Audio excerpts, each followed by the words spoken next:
Uh, I just got home from seeing Chloe Zhao's new film Hamnet, an adaptation of the novel by Maggie O'Farrell that imagines the love, loss, and emotional circumstances that may have inspired Shakespeare to write Hamlet. We've really reached the part of the year and of 2025 where every time I walk out of a movie theater, I feel like I've just seen my new favorite film of the year. For the third time in about 3 weeks, I have turned to my girlfriend and said, I think that's my favorite film of the year, and Hamnet is the latest addition to that trend. I'm honestly struggling to know where to begin with this film because it's one that affected me on such a deep emotional level that I find myself getting combative about it, if that makes sense. This is something I want to touch on in greater detail later on, but the implication that it made me cry is automatically synonymous with it's one of the best films of the year is a sticking point that you, yes, you can maybe help me work through down in the comments. I've always believed that if a film makes you feel anything,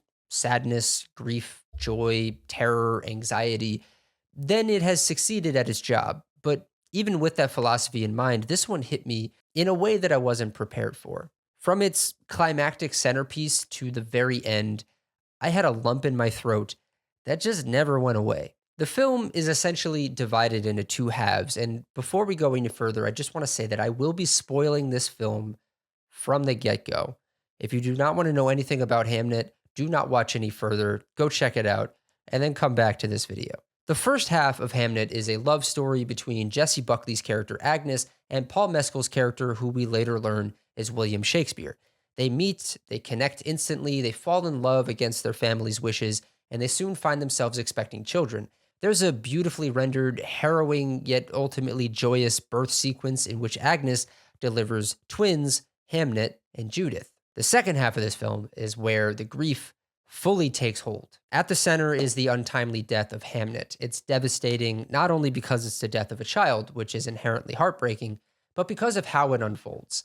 I'm at an age where many of my friends have children, and I have a 5-year-old niece, so stories about children in danger just hit me differently now. But beyond that, Hamnet's death is framed as a kind of metaphorical sacrifice. Judith becomes gravely ill with the pestilence, clearly meant to evoke the plague, and Hamnet, in the middle of the night, approaches her and says he will trade places with her so that death will take him instead. She soon recovers as he falls ill and ultimately dies. Even though the trailers heavily hint at his death, the sequence still devastated me to my core. It's one of the most emotionally crushing moments I've seen in recent years, and it works largely because of the performances, especially Jessie Buckley, who at this moment in time is my front runner for Best Actress. I'm just putting that out there. She delivers a guttural scream in this movie at the sight of her dead son. That is unmatched. That is something that's going to be in my nightmares. I've never particularly gravitated toward Jessie Buckley before, but she gives every ounce of herself to this role. And I don't know what it is, the cinematography, the lighting, the makeup, all of it combined, but she has such an incredibly commanding presence when she's on screen in this film. And Paul Mescal is extraordinary as well. More on him in just a little bit, but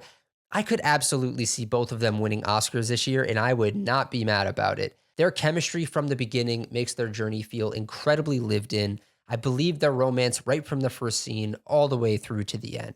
Now, it should be noted, I am someone who gets emotional seeing emotional people on screen. When characters cry, mourn, they break, they struggle, something in me responds. I think certain people are born or nurtured with that trait, and I'm definitely one of them. So as I was leaving the theater, I kept asking myself, is this really one of my favorite films of the year? Or did I just get swept up in the sadness of it all? And I want to come back to that question later on in this video. After Hamnet's death, the film follows the two parents as they fall into what I would call incompatible stages of grief. Agnes becomes entrenched in constant mourning. Grief is the only mode that she has. Whereas Shakespeare, by contrast, pours his grief into art, into writing, into creating something that spreads his love for his son out into the world. Their differing responses to loss creates this rift between them that feels almost insurmountable. The film concludes with a performance of Hamlet, the play that we all grew up reading in high school, one of the foundational works of English literature. If you somehow didn't know what the film was building toward, you certainly do by this point. Hamnet serves as a fictionalized origin story for Hamlet, reframing it as a father's expression of grief. The final section of the film, about 20-25 minutes or so, shows Agnes attending the play that she didn't even know that her husband was writing.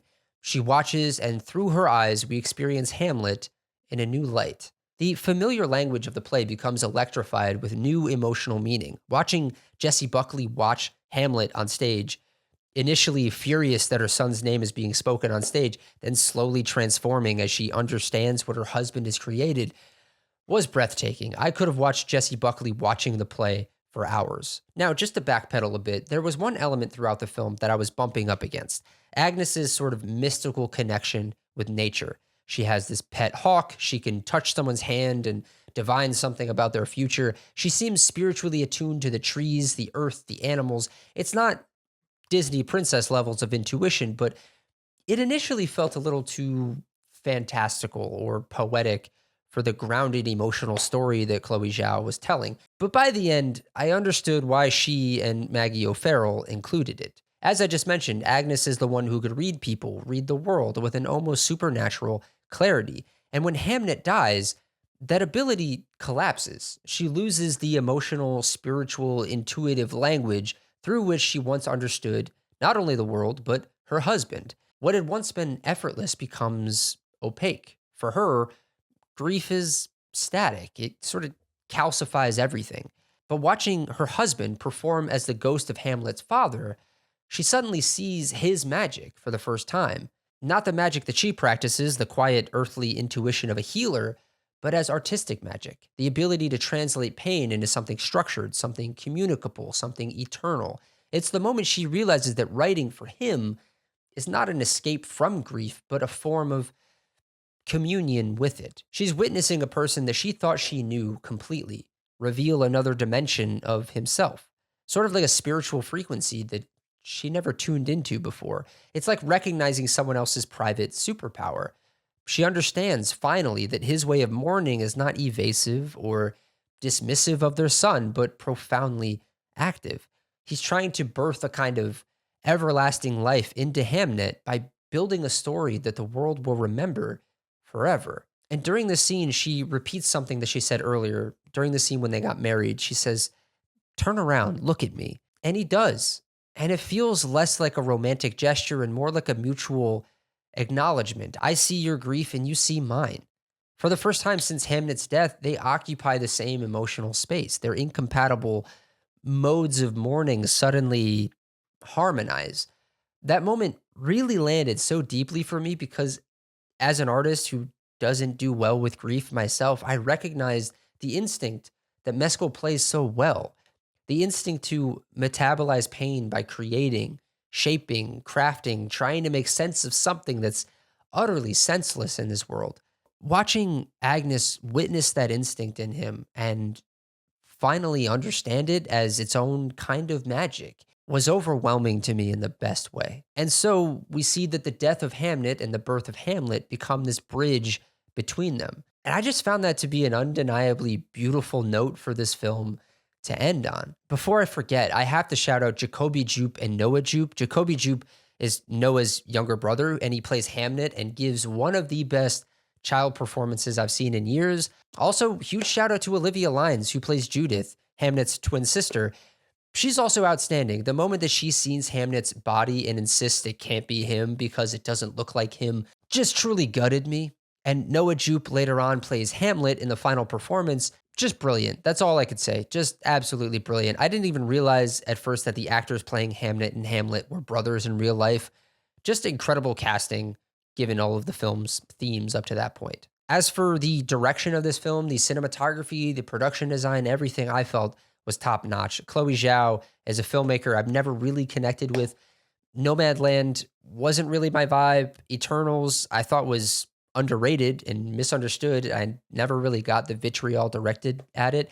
But Hamnet absolutely floored me. The last 45 minutes of this film had me fighting back tears the entire time, as were so many people in my theater. And I guess this is as good a time as any to touch on where I found myself spiraling a bit, this strange, stubborn resistance that I have with films that hit me square in the chest. When I walk out of something like Hamnet emotionally rattled, I immediately start interrogating myself. Am I responding to the film or am I responding to the subject matter? Am I praising the craft or am I praising my own flowing tears? There's a part of me that bristles at the idea that sad equals good. It feels too easy, too cheap, like someone bumping you in the knee with one of those rubber mallets that make you kick reflexively. I never want to confuse reflex with a revelation. And yet, what Hamnet does isn't the cinematic equivalent of holding up a dying dog and waiting for your throat to tighten. It's something more layered, more intentional. The sadness, I think, isn't the point. The sadness is the vocabulary. Chloe Zhao isn't just saying, here, now it's your turn to cry. She's saying, look what grief can do to two people. Look at how differently they break. Look at the space between them and the small miracle of watching them find each other again. The emotion isn't the end point, it's the doorway. And that's what I kept circling back to when I tried to parse whether I'd been manipulated or moved. The film didn't just make me feel, it made me think about what I was feeling and why. Maybe that's the real distinction. Manipulation leaves you wrung out and empty, like a towel that someone twisted for fun. But sincerity, genuine emotional storytelling, that leaves you searching for language afterward. It leaves a sort of sticky residue. It lingers. And that's what Hamnet did for me. It didn't just trigger sadness, it illuminated the sadness. It gave shape and context to a feeling that I normally shove into the background of adulthood. There's nothing dishonest about a film inviting you into grief as long as it offers something on the other side: perspective, connection, understanding, catharsis. And Hamnet, for me, offered all of that.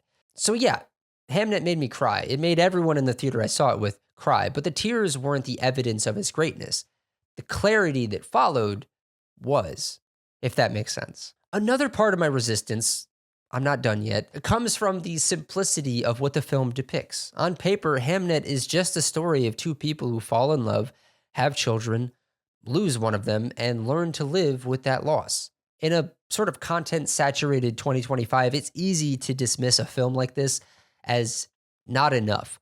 But in the same way that I go to horror films to feel fear safely and comfortably, a film like Hamnet lets us experience grief from a distance, a kind of emotional fire that's not going to burn you. Saying that out loud probably reveals something about my own psychology and my own mental health, and I'm happy to talk about it with anyone who wants to hear about it. But I, like many of you, do go to films to escape and to feel things that I don't feel in my day-to-day life. Like earlier this year, Alex Garland and Ray Mendoza's Warfare affected me in a similar but very different way.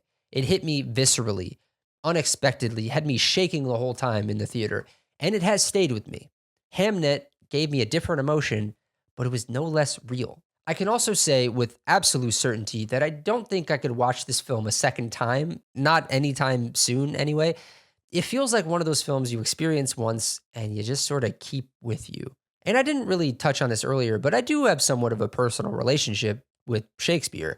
I used to be allergic to him for a lot of my life, but sometime around the senior year of high school, I found myself completely enraptured by the language, the worlds, the emotional architecture of his work. So seeing Hamlet performed so beautifully by Paul Mescal and Noah Jupe at the end of this film, given the context of everything we've seen up until that point, was just incredibly powerful, for me at least. So I could ramble about this film for hours. There's far too much to unpack in a single short review like this, so I'll leave it here. Hamnet is filmmaking of incredibly high caliber. That being said, it will not work for everyone. People who dislike weepy period dramas, or who balk at stories involving the death of a child, or who are allergic to Shakespeare will struggle with this. There's the inevitable cynical film bro contingent who will dismiss this film as boring or as Shakespearean fan fiction or the dreaded Oscar bait. I think those reactions come from a kind of emotional self-preservation, a desire to maintain some sort of masculine status quo, but I truly believe that there's real beauty in this film.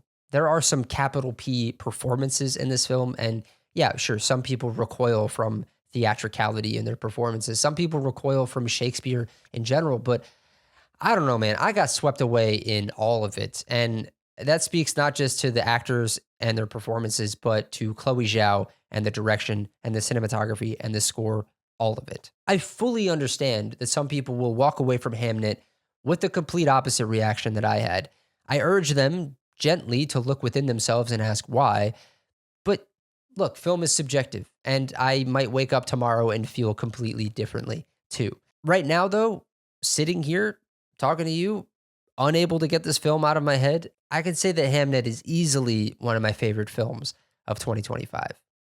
But what did you think of Chloe Zhao's Hamnet? Do you think that Jessie Buckley and Paul Mescal are coming for their Oscars? I kind of think so. I kind of hope so. At least right now, I hope so. Let me know down in the comments. And when you're done down there, don't forget to like this video, hit the subscribe button, and hit the bell to be notified when new videos come out on this very channel. I want to hear from all of you down in the comments. Let me know how you're liking the channel so far. And then after you've done that, don't forget to follow me on Letterboxd so you can see what I'm watching when I'm watching it. And also something I haven't been plugging, go check out my podcast. I got new videos in the works coming up, but I do have a podcast where I talk about movies. And if you want to be on it, hint, hint, there is an email linked to that podcast that you can email me and let me know. We can get the ball rolling and start talking about getting you on the show.